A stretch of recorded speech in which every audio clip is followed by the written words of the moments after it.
दोस्तों नमस्कार। ये समय है प्राइम टाइम का और प्राइम टाइम में आपसे आज के मुद्दों पर और आज की प्रमुख घटनाओं पर चर्चा करें। उससे पहले नज़र डालते हैं आज की बड़ी सुर्खियों पर, वो खबरें जो चर्चाओं में रही। महाबलीपुरम में W20 समिट की शुरुआत और प्रधानमंत्री मोदी ने इसका उद्घाटन किया।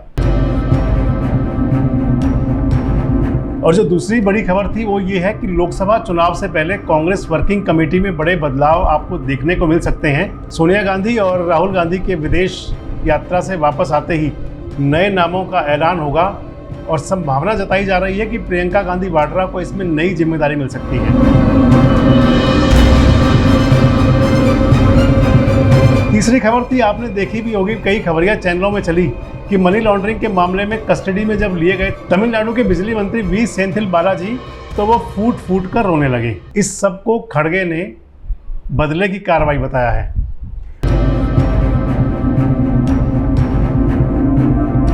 और चौथी बात, बिपरजॉय इस टाइम पूरे शबाब पर है और बिपरजॉय का असर दिखना शुरू हो चुका है। गुजरात और मुंबई में तेज बारिश हुई है और 9 राज्यों में अलर्ट है। सेना ने मोर्चा संभाल लिया है।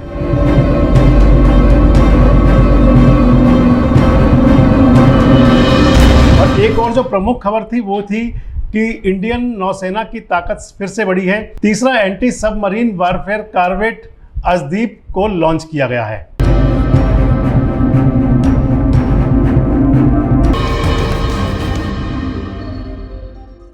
और चलिए अब शुरू करते हैं प्राइम टाइम की खबरों को। कांग्रेस के राष्ट्रीय अध्यक्ष मल्लिकार्जुन खड़गे ने एक बार फिर आरोप ये लगाया है कि सरकार द्वारा लोकतंत्र को खत्म करने की साजिश हो रही है, साजिश हुई है। कांग्रेस के राष्ट्रीय अध्यक्ष मल्लिकार्जुन खड़गे ने भारतीय जनता पार्टी पर देश को शर्मिंदा करने का भी आरोप लगाया है। खड़गे ने एक ट्वीट किया है।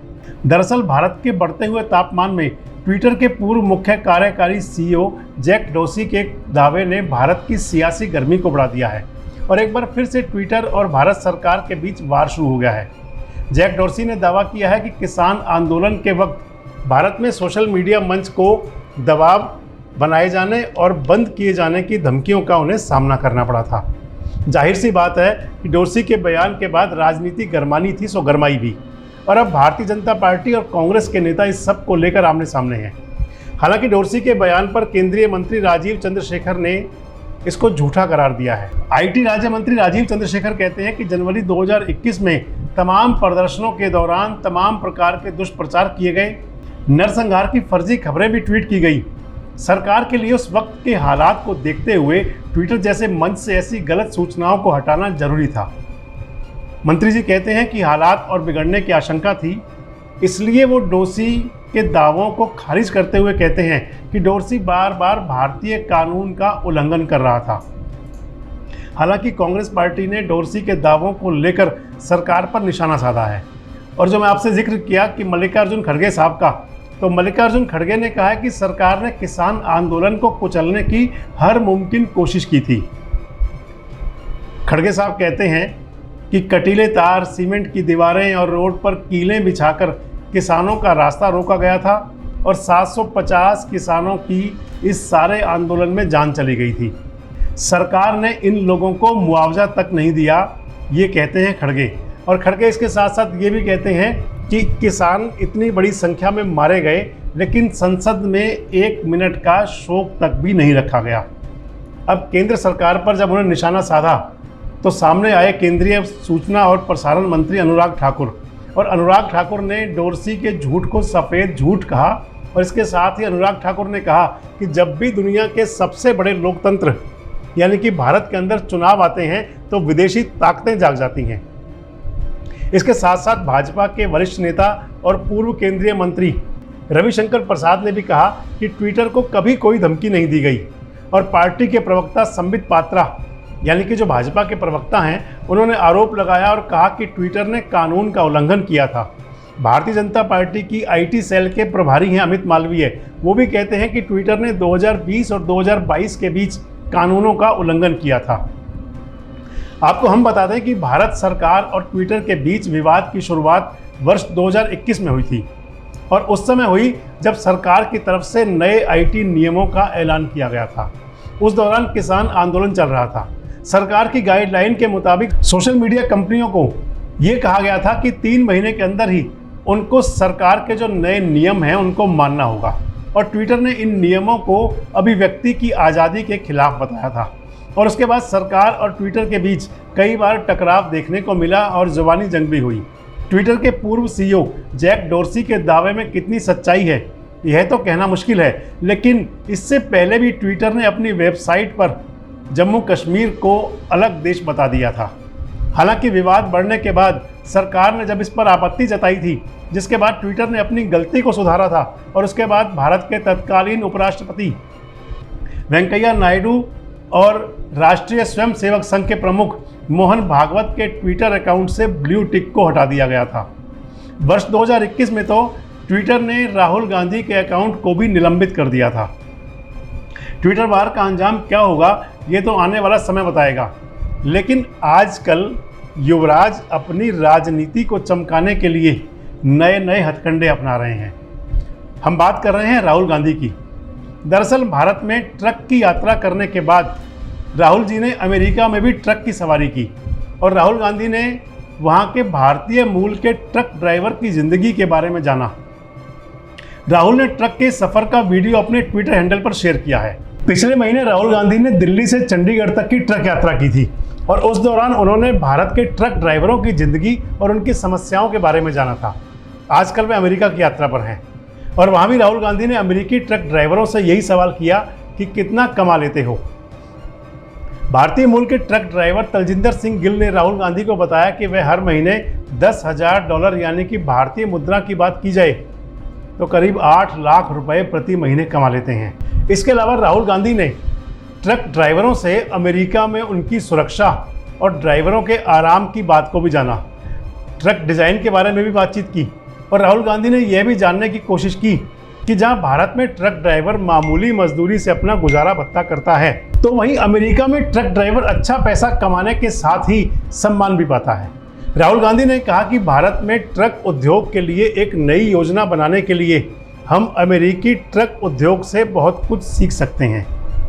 राहुल गांधी ने ट्रक ड्राइवर की फरमाइश पर सिद्धू मूसेवाला का गाना भी चलाया और अब देखना होगा कि राहुल गांधी की ये विदेश टॉक, यानी कि जो उन्होंने विदेश में जाकर के ट्रक ड्राइवरों से जो बातचीत की और ट्रक चालकों के साथ ट्रक यात्रा करने की उनकी जो राजनीतिक यात्रा है, जो उनकी नई प्रकार की पॉलिटिक्स है, कि देश की सियासत में क्या नया रंग जमाती है। इसके साथ ही आपको हम एक बात और भी बता दें कि जो हरियाणा से किसानों ने सूरजमुखी की MSP को लेकर के आंदोलन शुरू किया था, उसमें सरकार ने उनकी मांग मान ली है। हरियाणा में सूरजमुखी पर MSP यानी कि न्यूनतम समर्थन मूल्य को लेकर अब किसानों की मांग सरकार ने मान ली है।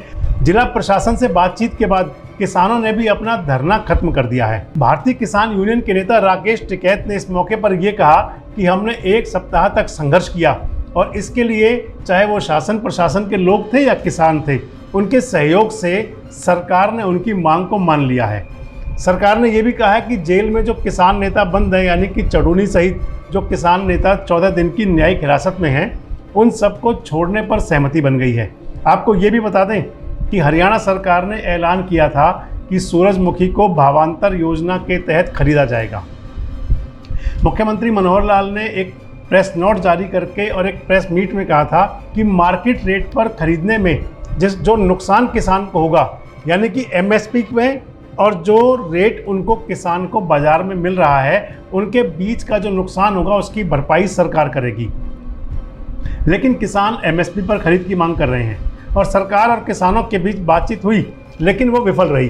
किसानों ने 6 जून से जम्मू दिल्ली नेशनल हाईवे को जाम कर दिया था। पुलिस ने लाठीचार्ज किया और किसान नेता चढ़ूनी समेत करीब 150 नेताओं को हिरासत में ले लिया गया। किसान नेताओं की गिरफ्तारी से बाद में अन्य किसान संगठन भड़क गए। 7 जून को टोल प्लाजा पर धरना दिया गया। 12 जून को कुरुक्षेत्र में किसानों की रैली हुई, जिसमें कई राज्यों के किसान और खापों के नेता शामिल हुए। दिल्ली चंडीगढ़ और दिल्ली जम्मू हाईवे, जो यानी कि नेशनल हाईवे 44 है, उस पर भी किसानों ने जाम लगा दिया। हालांकि अब आम सहमति बन गई और सरकार मान गई है। चलिए, ये राहत की बात है कि अगर किसान की बात को सरकार ने माना है और उसके बाद जो धरना था, जो बड़ा आंदोलन बन सकता था, वो फिलहाल टल गया है। फिलहाल वो अगर ये भी कहें कि वो आंदोलन खत्म हो गया है तो कोई बड़ी बात नहीं है, लेकिन एक आंदोलन अभी बाकी है जो इंतज़ार कर रहा है कल का, यानी कि 15 जून का। क्योंकि 15 जून को बृजभूषण शरण सिंह जो सांसद हैं भारतीय जनता पार्टी के और जो रेसलर एसोसिएशन के अध्यक्ष थे, उनके खिलाफ दिल्ली पुलिस चार्जशीट दाखिल करेगी। हालांकि आपको ये बता दें कि महिला पहलवानों की ओर से लगाए गए यौन उत्पीड़न केस में जांच के लिए दिल्ली पुलिस ने 5 देशों से मदद मांगी है। दिल्ली पुलिस ने इन 5 देशों के कुश्ती महासंघ को पत्र लिखकर वीडियो और फोटो की जानकारी मांगी है। इसी बीच आपको यह भी बता दें कि भारतीय कुश्ती महासंघ के चुनाव का बिगुल फूंक चुका है। 6 जुलाई को फेडरेशन के अध्यक्ष, उपाध्यक्ष, महासचिव, कोषाध्यक्ष और संयुक्त सचिव, टोटल जो 14 पद हैं, इनके लिए चुनाव होना है। यह चुनाव खास इसलिए है क्योंकि बृजभूषण शरण सिंह और पहलवानों के विवाद के बाद WFI का यह पहला चुनाव होगा।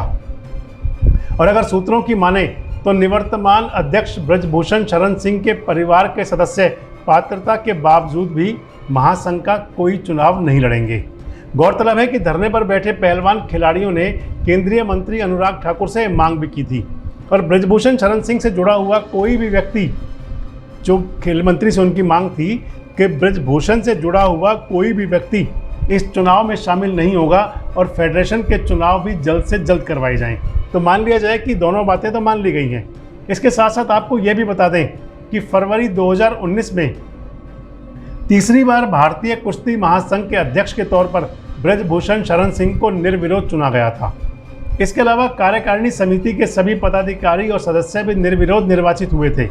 उत्तर प्रदेश के गोंडा जिले से आने वाले बृजभूषण शरण सिंह कैसरगंज लोकसभा सीट से सांसद हैं, ये आप सभी लोग जानते हैं। राजनीति के अलावा बृजभूषण शरण सिंह कुश्ती और पहलवानी का शौक रखते हैं और इसी के चलते वर्ष 2011 से वे भारतीय कुश्ती संघ के अध्यक्ष बने हुए थे। तो ट्विटर से लेकर और अमेरिका तक सियासत में जो हड़कंप मचा हुआ है, लेकिन जिस तरफ देश की नज़र जानी चाहिए उस तरफ कोई नहीं दिख रहा, उस तरफ कोई ध्यान नहीं दे रहा। और वह है कि नॉर्थ इंडिया, यानी कि पिछले महीने में जो शुरू हुआ था नॉर्थ इंडिया के मणिपुर में जो हिंसा शुरू हुई थी, वो अब तक थमने का नाम नहीं ले रही। मणिपुर राज्य के हिंदू और ईसाई समुदायों के बीच हो रही झड़पों में अब तक 100 से ज़्यादा लोग मारे जा चुके हैं और 53,000 से ज़्यादा लोग बेघर हो गए हैं, यानी कि उन्होंने अपना घर छोड़ा है। गृह मंत्री अमित शाह मणिपुर का दौरा कर चुके हैं। मताई समुदाय और कुकी संगठन दोनों ही एक दूसरे पर आरोप लगा रहे हैं। विद्रोही हिंसा को बढ़ावा ये दोनों ही संगठन दे रहे हैं। कुकी संगठन का यह भी आरोप है कि गृह मंत्री अमित शाह के मणिपुर दौरे के दौरान उन लोगों ने जो मांगें रखी थी उन्हें अभी तक पूरा नहीं किया गया है। चारों तरफ से शांति बहाली की कोशिश तो हो रही है, लेकिन इसी बीच एक खबर ने हड़कंप भी मचा दिया है और खबर यह है कि वहाँ की मीडिया में खत छपा और उसी से हड़कंप मचा। मीडिया की रिपोर्ट के मुताबिक कुकी विद्रोही संगठन के नेता ने केंद्रीय गृह मंत्री अमित शाह को वर्ष 2019 में एक पत्र लिखा था। रिपोर्ट ये कहती है कि उस पत्र में दावा किया गया था कि बीजेपी के 2 नेताओं यानी कि हेमंत बिस्वा शर्मा और राम माधव ने वर्ष 2017 में मणिपुर विधानसभा चुनाव जीतने के लिए उग्रवादी संगठनों की मदद ली थी। असम के मौजूदा मुख्यमंत्री हेमंत बिस्वा शर्मा और राम माधव उस समय पूर्वोत्तर राज्यों में एक्टिव थे। पर अब देखने वाली बात यह होगी कि जिस वक्त मणिपुर में शांति बहाली की बात चल रही है, उसी समय इस खत के सामने आने से इसका मणिपुर की हिंसा पर क्या फ़र्क पड़ेगा, इसका मणिपुर की हिंसा पर क्या असर रहेगा, क्योंकि मणिपुर में हिंसा रुकने का नाम नहीं ले रही है। तमाम कोशिशों के बावजूद भी, तमाम शांति के प्रयासों के बावजूद भी मणिपुर में हिंसा लगातार जारी है। मणिपुर के इम्फाल स्थित जिले में हिंसा से 9 लोगों की मौत हो चुकी है और कई लोगों के घायल होने की खबर सामने आई है। दोस्तों, आज के प्राइम टाइम में इतना ही।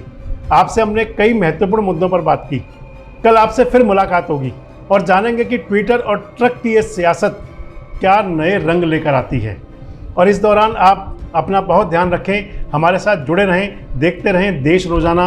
नमस्कार, शुभ रात्रि। हमारे साथ जुड़े रहने के लिए देखते रहिए देश रोजाना का YouTube चैनल सब्सक्राइब कीजिए। साथ ही देश रोजाना की खबरें सबसे पहले देखने के लिए प्रेस कीजिए बेल आइकन।